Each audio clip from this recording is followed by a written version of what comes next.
for his work that he's been doing to expose people, especially in the education sector. Maheshwar and I go back a long time ago when we first began the entire movement against Mr. Narendra Modi during the 2002 pogrom. And along with Harsh Mandar, who was the person who resigned the IAS at that time, we had taken a tough stand, and instead of calling it just a riot or a violent carnage, we had called it a pogrom, which basically means a state-sponsored massacre of people. And not too many people were ready to align with Mandar Bandar and his Bandars, right?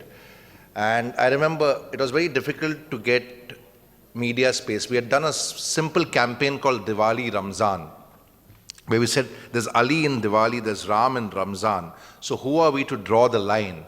And why are we creating, allowing these people to create these lines of division between us?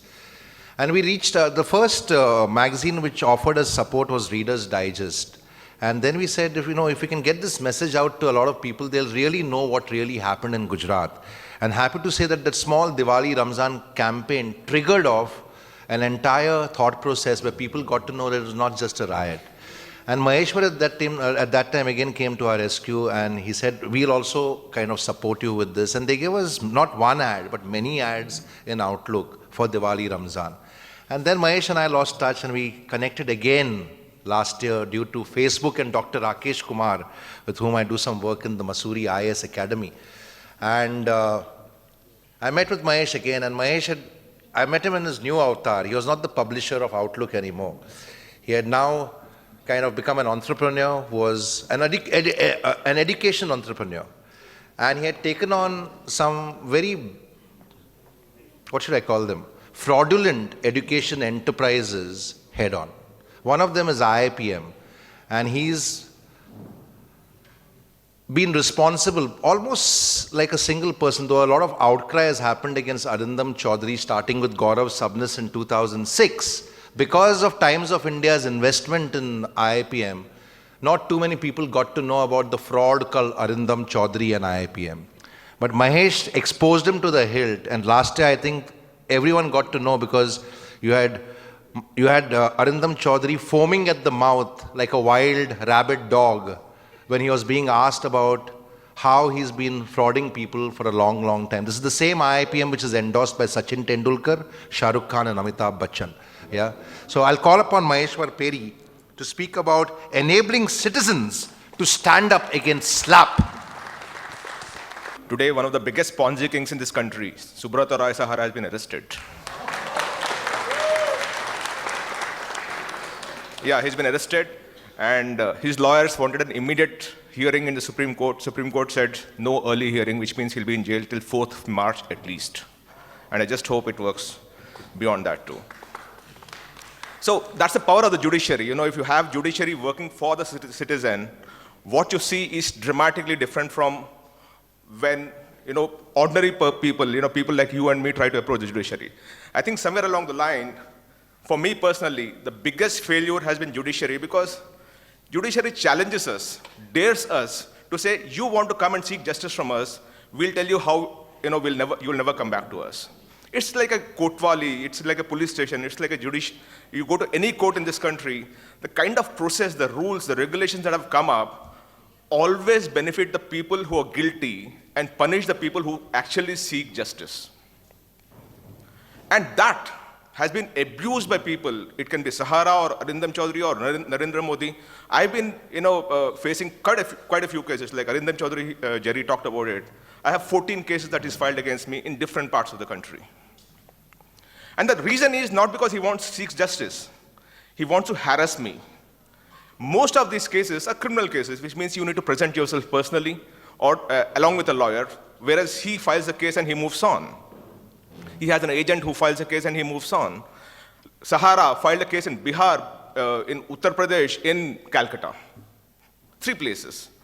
And these people somehow manage to muzzle, because they abuse the power of judiciary, which they understand far better than people like us. And we don't have normally the stamina to stand up to these guys and say, I'm going to take this on. I'm going to ensure that come what may, I'm not going to settle and I'll fight it to the end. And that is what they thrive on. So one of the things that I thought that we should form a coalition on, and SLAPP is essentially strategic lawsuit against public participation. What these guys are trying to do is to ensure that any criticism that comes against them, any information that goes against them is muzzled. Because they thrive in an era where they can buy media space and anything against them is not coming in. It's only one-way voice. Like Arindam shouting and screaming from the rooftops that 100% placement. It's a fraud. When Sahara says that I've got 150,000 crores, it's a fraud. But what they do is they ensure that the negative information doesn't come in, and any information that's coming in is through full-page advertisements. So the only information that the student, or in this case the depositor, is dealing with is the information that is thrust on them by a paid advertorial, or possibly paid editorial also. Jerry would know about it better. And I've seen this, like I talked about Sahara and IIPM, Radia tapes. At Outlook, we put up the Radia tapes in public domain, and they're all over the YouTube or wherever you go. The first thing that we did when we got the tapes is, let us put it up, and we'll deal with the situation later. Because once you put it up, the social media will take it further. It can't be stopped. It can't be restrained. And once people start copying it and all, today on YouTube you have multiple audio tapes of the Radia tapes which have been taken from Outlook. Even if the court today says you withdraw the tapes, I'm not at loss, because the tapes have gone. They're out of my hands. So one of the things that we must do to ensure that SLAPP, which is where they use law to censure public participation, is curbed, is to ensure that the information flows as fast as possible, so that there is no incentive for the guy who's trying to harass you by saying, yeah, it's anyway out in the public domain. If I file a case, it will only further go up. So one of the things that I always advise people is, when they have very, very good information in their hands, don't keep it to yourself. Just push it up. Put it on YouTube, put it on social media. First do an article, send a few mailers. Trust me, today mainstream media follows the social media. There is enormous pressure on mainstream media to take up stories that have been coming up in social media. I'll give you a small example. Very recently, I put up a Facebook post about Rai University, which is in 6 places in this country, but they defrauded students in Northeast. It's called EILM. They did not, they gave a fake degree. They are into the business of selling degrees, in a sense, at least at EILM. And then they opened 6 universities across the country. I put up a Facebook post saying that this is what these guys are doing, and they sued me in Gujarat. And not even in Ahmedabad. It's about 40 kilometers from Gujarat, which means a lawyer has to spend a night in that place, because the hearing comes at 10 in the morning. So the first thing that I would request all of you to do is, when you think you have a strong case, never settle. They file a case and come for settlement, and the settlement always means give and take. You give in. And what is there to give when you're talking the truth? Arindam Chaudhary came to me. He actually had an arrest warrant against me and my wife in Uttarakhand. It was a non-bailable warrant. In India, it takes 14 days for a summon to come and go back. So when a summon is served on you, you're supposed to serve it on me in 14 days. In 60 days, 3 summons came and went back, which is very unusual for the efficiency of Indian judiciary. Which means every 20 days, the summon was coming, going back, and a new summon was being issued on that. To defend themselves, they're beaten up. Obviously, there's a magistrate there who's compromised, who's giving you, summoning orders. The challenge for people like us is not to give in to this kind of bullying. 1, as I said, don't settle. 2, ensure that many more people join you. And today, social media is a great place to be there. You put it up somewhere, like I put up this thing on Rai University. First Post published it, Outlook published it, Governance Now published it, 6-7 people published it. He's filed a case against me, but the information has already gone out. There is no incentive for him to fight the case. I'll fight it, I don't have a problem about that. Because I think that God has given me the access and power to fight these things. And I understand how the law works, right? But the thing is, these guys, once the information goes out, the incentive to fight goes down. Arindam Chaudhary, for example, today, all the 14 cases, he only takes adjournments. There is nothing to fight. He can't even pay up the lawyers. If 10 of us publish the same story, how many of us will he fight? So you need to somehow ensure that a set of people start joining the bandwagon of giving out the information if it is good and true. I'm not saying that, go after people and make wild allegations. These are documents that are up there for public consumption. And if the documents are there, just ensure that it goes out. 3, one of the big things that they do is they file case against, like in my case, when I did a story in Career 360, he filed a case against my former promoter, Rajan Raheja. That's the way to, once they include your family, you're all the more, or the closest people that you treat as gods, then you're all the more weaker. The greatness of the man, he called me up saying, Mahesh, don't give in, I'm with you. Very few people do that, trust me, but he's done that. So, again, there also you need support around you. So, when I got the arrest warrant against me and my wife, I told Lakshmi that, Lakshmi, listen, there's an arrest warrant. She said, as long as we both are together in the cell, it's okay with me. You need support. And once you do this, if you don't give in, keep fighting and ensure that you don't talk about settlement, he will come for a settlement or he will give up, not you. And as long as you stand up and say, I'm not going to give in, and prove an example. So today everyone knows that when they file a case against me, I'm not going to give in. They don't file a case against me. You need to bring up a reputation which says that if you fight him, he's not going to give up if he's right, and he's going to apologize if he's wrong. And if you carry that reputation, not many people even dare to file a case against. I'm so happy that we can discuss this so freely in this platform, right? We've been speaking against Reliance, Vedanta, Sahara. I'm happy that Sahara, because we've been leading the crusade against him and trying to expose him for the past 10 years now. Yeah? Because this guy, like I told you yesterday, is not only ripped off people in UP and Bihar, but he's also scammed sex workers in Sonagachi. What kind of company does that? What kind of a company is this? Right? That's the truth of Sahara. This guy is nothing but a scamster, a con man, right? Happy to say that there's a young boy who filed a RTI. We have Himanshu somewhere here. And there was a young boy who filed a RTI against Amity, and all the land grabbing that they do. Vedanta, which had usurped 6,000 acres of land in Orissa to say that they're building a Vedanta university. Harvard doesn't have 6,000 acres of land, right? Yeah. And then a young boy again filed a RTI, got all the documents up. We published the story on IIPM, and then it was picked up by many other people. And then now there's a stay order on that. So these guys are actually kind of ripping us apart. It's all public, public wealth which is being exploited. So I'll open the floor to Maheshwar Peri. Any questions that you have for him? The question that I have is that while most of us who lead ordinary lives, find it difficult to challenge the large stalwarts, and which gratefully people like you are doing, I'll tell you a simple thing that I have been facing a problem with. I'm talking about the consumer court. Okay, I have had tremendous problems with organizations and companies, and I've actually gone to consumer court, and I've written to government emails, and in fact I had issues with passport office in Ghaziabad. I wrote to the External Ministry of Affairs, and all we got is silence. I mean, including the best, I have access to a lot of people who are connected here. The common man doesn't really have a voice, even at a consumer level. What can we, you talked about SLAPP, which is actually, bringing that community, and, we should go out and speak. Can you help throw some light on how the consumer can actually exert its power and actually get, justice for it? Okay. My name is Subhas. I'm from Orissa.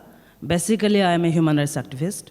Let me inform you that the many state governments, Jharkhand, Orissa, Chhattisgarh, Gujarat, they make memorandum of understanding with the corporates that to set up their projects, the government is agreed to provide the police stations to them.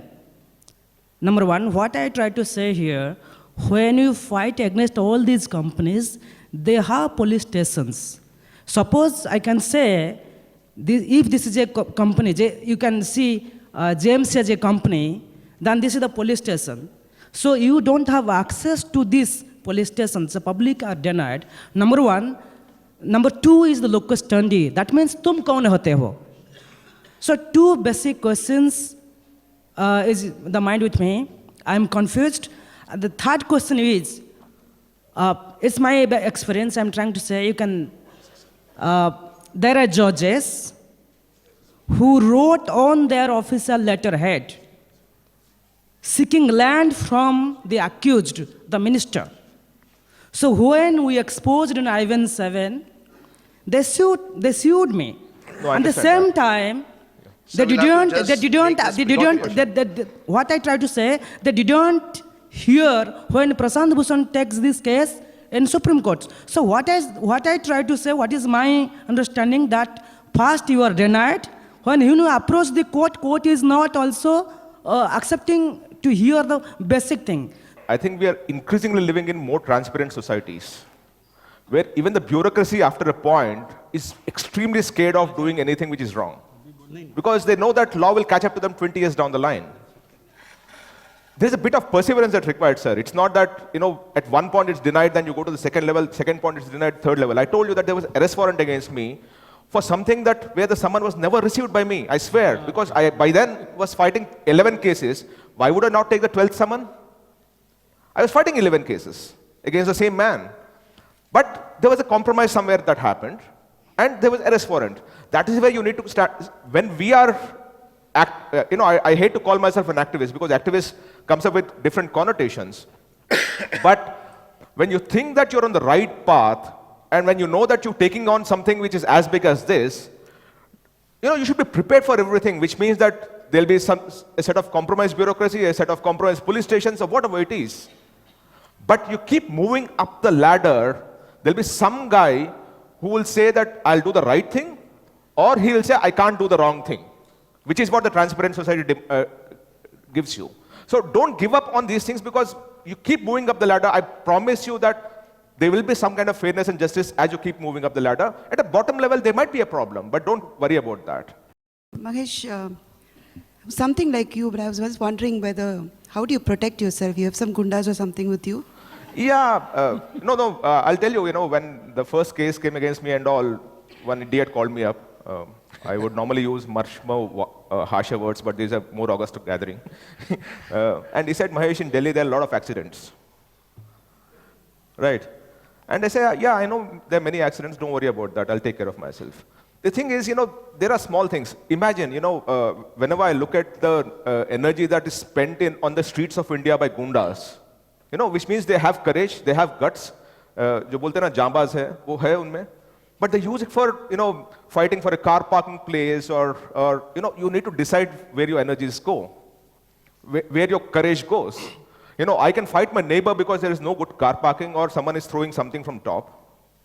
Or I can say that, forget about it, I'm going to ignore this idiot and I'll move on for something which is a bigger battle because that's worth my time. I have decided what my battles are.